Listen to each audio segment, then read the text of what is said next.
أعوذ بالله من الشيطان الرجيم. بسم الله الرحمن الرحيم. لا أقسم بهذا البلد وأنت حل بهذا البلد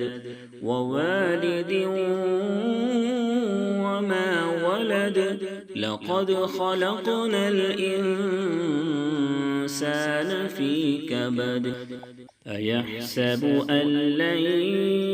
يقدر عليه أحد يقول أهلكت مالا لبدا أيحسب أن لم يره أحد ألم نجعل له عينين ولسانا وشفتين وهديناه النجدين فلاقتحم العقبة وما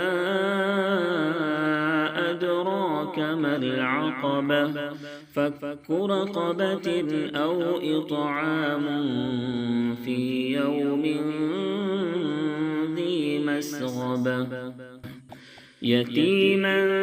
ذا مقربة أو مسكينا ذا متربة ثم كان من الذين آمنوا وتواصوا بالصبر وتواصوا بالمرحمة أولئك أصحاب الميمنة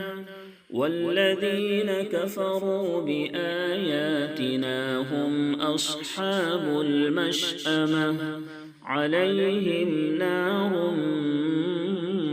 مؤصدة